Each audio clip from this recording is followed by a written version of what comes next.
இன்றைக்கி காலையிலே சுக்கரஹோரையிலே பார்த்திங்கன்னா விளக்கேற்றி சுவாமி கும்பிட்டுருந்தேன். 5 ரூபா காயின் இருக்குல்லையா, அது 108 வச்சு அர்ச்சனை பண்ணியிருந்தேன் மகாலட்சுமி தாயாருக்கு. நம்மகிட்ட என்ன பொருள் இருக்கோ அதை 108 தடவை வச்சு அர்ச்சனை பண்ணிக்கலாம். பூ இருந்தால் பூ பண்ணலாம், குங்குமம் இந்த மாதிரி எதுலனாலும் நம்ம அர்ச்சனை பண்ணிக்கலாம். இன்றைக்கி அம்மாவுக்கு முருகர் வாங்கணும், முருகர் சிலை அம்மாவுக்கு கிஃப்டாக கொடுக்கணும்னு நான் ரொம்ப நாள் நினச்சிட்டே இருந்தேங்க. சாய் ஜானு பொட்டிக்லேருந்து வாங்கியிருக்கேன் இந்த முருகர் சிலை. எவ்வளோ அழகாக இருக்குது பாருங்கள், அப்படியே கருவறையில் இருக்க மாதிரி இருக்குது. எப்படி ஃபோட்டோவில் பார்த்தோன்னா அதே மாதிரி நேர்லேயே வந்துருந்துச்சு. எனக்கு ரொம்ப ரொம்ப ஹாப்பி. நீங்கள் முருகர் சிலை பார்க்குறீங்க, வாங்கணும்னு நினைக்கிறீங்கன்னா இந்த பேஜில் நீங்கள் செக் பண்ணி பார்க்கலாம்.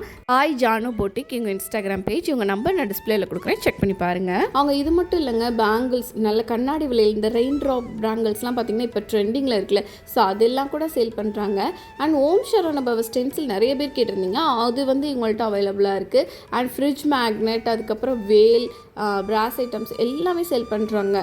ஆரி ஒர்க் ப்ளவுஸ், அதுக்கப்புறம் நைட்டி, ஜுவல் செட் ரெண்ட்டுக்கும் விட்றாங்க, சேலும் பண்ணுறாங்க. பேஜை டேக் பண்ணுறேன், செக் பண்ணி பாருங்கள்.